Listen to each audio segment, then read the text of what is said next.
Welcome to BreitWerks. So what are we doing today? Today we are going to build out this cam rack.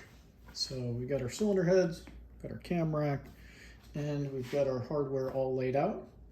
So we're gonna use some Loctite and torque this sucker down. Make sure you got your torque sequence. And then the other piece to really watch out for is you got to get this surface very, very clean. When the heads come back from the machine shop, you can see, there's a little assembly oil on there, and that's their job. Then it's our job to make sure this is all clean, because if it's not clean, if it's got any oil on the mating surfaces, you will have a weep. And that is a big job to have to pull a cam rack off to reseal it.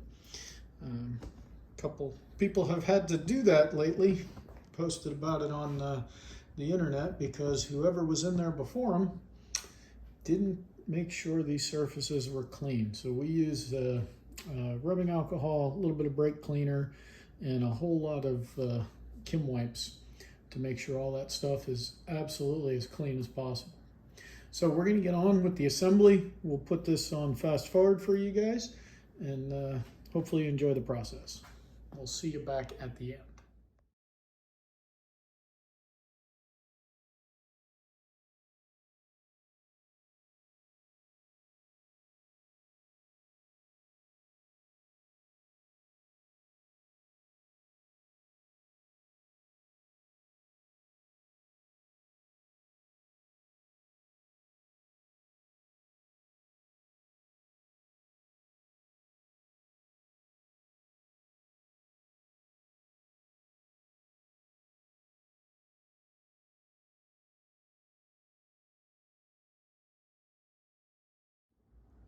And there you have it, assembled cam rack, 18 fasteners.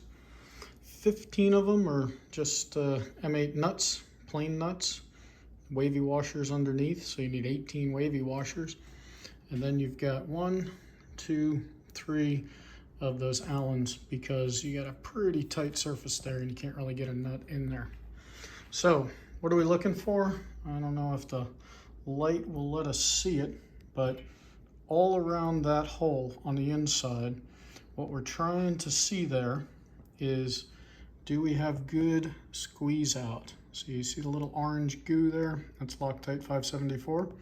So as long as we have squeeze all the way around each one of the 6 valves, we should be really good as far as oil goes. But hey, thanks for watching. And yeah, this is a part of Persephone.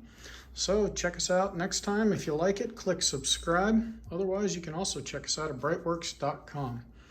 Have a good day.